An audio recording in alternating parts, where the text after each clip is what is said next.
동아시아의 몇 나라에서는 예전부터 십장생이라고 불리는 것들을 좋아했어요.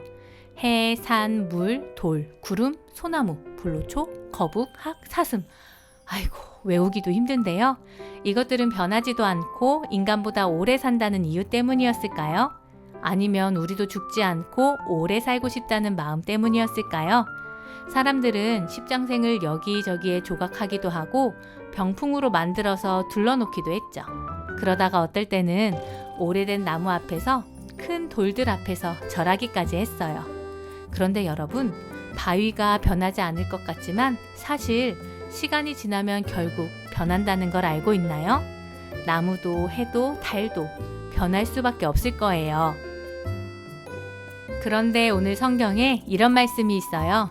풀은 마르고 꽃은 시드나 우리 하나님의 말씀은 영원히 서리라. 변하지 않는 영원한 것이 있다는 뜻이죠. 구약의 이사야 시대에 이스라엘 백성들은 바벨론이라는 나라에 포로로 살고 있었어요. 이스라엘 백성들은 혼란스러웠죠.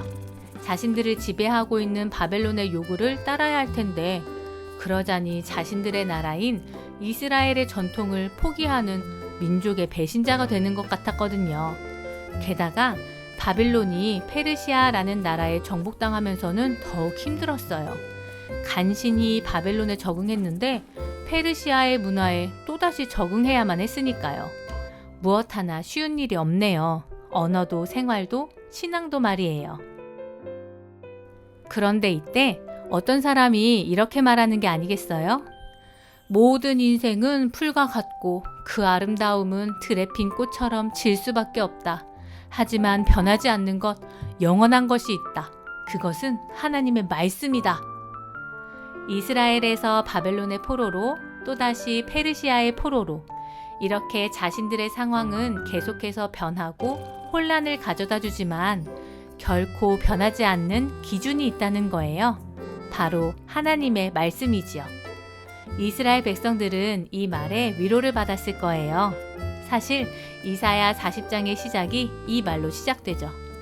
너희는 위로해라. 나의 백성을 위로해라. 하나님께서는 이스라엘 백성들을 위로하고 싶으셨어요.